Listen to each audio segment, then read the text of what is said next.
આજથી 15 થી 20 દિવસ પહેલાં એક 13 વર્ષની બાળકી આવી હતી ડુંગરપુર રાજસ્થાનથી, કે જેને પેટના દુખાવાની, ખાવાનું ઓછું ખાઈ શકે, થોડું વોમિટિંગ થાય અને પેટમાં ગાંઠ જેવો આભાસ થાય એવી એની ફરિયાદ હતી.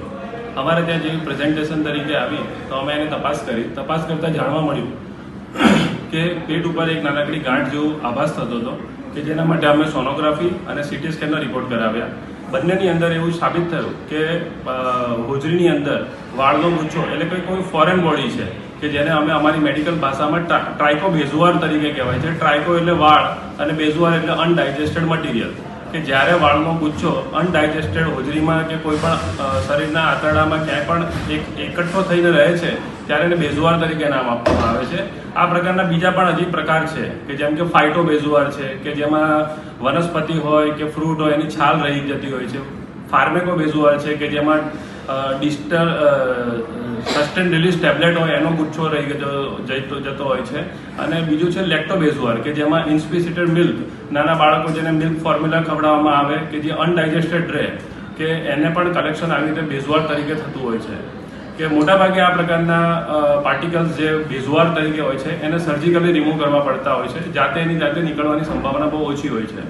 પર્ટિક્યુલરલી આ કેસની અંદર ટ્રાઇકોબેઝુઆરને અમે લેપ્રોટોમી એટલે પેટ આખું સેન્ટરમાંથી ખોલીને ઓપરેટ કરતા હોઈએ છીએ. પણ આ કેસની અંદર બાળકી નાની હતી, અનમેરિડ હતી, એટલે અમે લેપ્રોસ્કોપીનો સહારો લઈને અમે એટેમ્પ કર્યો. અમે એમાં સક્સેસફુલ નીવડ્યા, કે જેમાં અમે લેપ્રોસ્કોપીનો ઉપયોગ કરીને હોજરીને HD લેપ્રોસ્કોપિક કેમેરા સિસ્ટમની મદદથી હોજરીની દિવાલને ખોલીને આખો વાળનો ગુચ્છો, કે જે 1100 થી 1200 ગ્રામ વજનનો અને 10 ઇંચ લંબાઈનો હતો, કે જેને અમે નીકાળવામાં સફળ રહ્યા છે. કે જેમાં માત્ર ને માત્ર વાળનો ગુચ્છો કાઢવા માટે પેટ ખોલવા માટેની એટલી જ જરૂર પડી, એટલે ટાંકા મિનિમમ આવ્યા, કે જેના કારણે પોસ્ટ ઓપરેશન કર્યા પછી દર્દીને દુખાવો અને ઇન્ફેક્શન થવાનો ખતરો એ બધું ઓછું રહેતું હોય છે.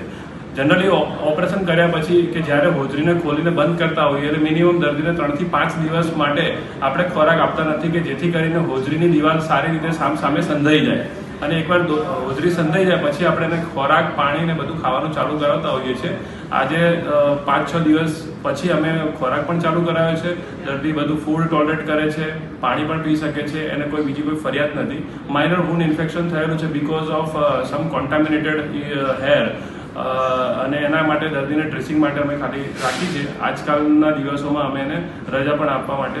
આગળ જતાં ટ્રાઇકોબેઝુઆરનું કલેક્શન રહેતું હોય, દર્દી ખાવા પીવાનું ના ખાતું હોય, દર્દી પ્રોટીન, એનર્જી અને માલ ન્યુટ્રિશન, આ એક ટર્મિનોલોજી છે જે નાના બાળકોમાં વધારે જોવા મળતી હોય છે, જે ખાવાના ચોર હોય છે, કે જેને એના મમ્મી પપ્પા ખાવાનું ખવડાવે પણ ખાઈ ના શકે અથવા ખાતા ના હોય. પણ આ કેસની અંદર દર્દીને ખાવું હોય પણ સ્ટમકની અંદર કેપેસિટી જ ના રહી હોય, જે વાળના ગુચ્છાથી ભરેલી હોય, તો જેના કારણે દર્દી પોતે કોઈ ખાવાનું ખાઈ શકે નહીં. એટલે દર્દીનું પ્રોટીન અને એનર્જી બંને માલ નરિશ થઈ જતું હોય છે, કે જેથી કરીને દર્દીનું વજન, પ્રોટીનની માત્રા, શરીરના ઇમ્યુનિટી બધું જ ઓછું થવા મળતું હોય છે.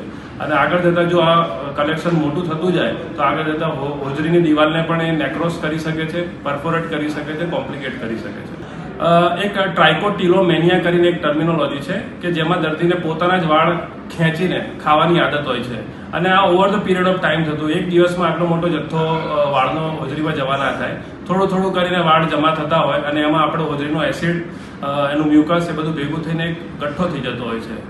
આ પ્રકારના દર્દીઓ મોટે ભાગે ચોરી છુપીને બધું કરતા હોય છે, કે જેને આપણે કુટેવ, ખરાબ આદત કહેતા હોઈએ છીએ. કે વારે ઘડીએ વાલી 1-2 વાર ટૂંક્યું પણ હોય, પણ દર્દીને પછી વાલીની સામે આ ના કરતું હોય, કોઈ સ્કૂલે જઈને કે એકલતામાં પોતાના વાળ ખેંચીને ખાતું હોય, અને એક વાળ રોજ ખાવાથી કે એટલો મોટો જથ્થો તરત ના થઈ જાય.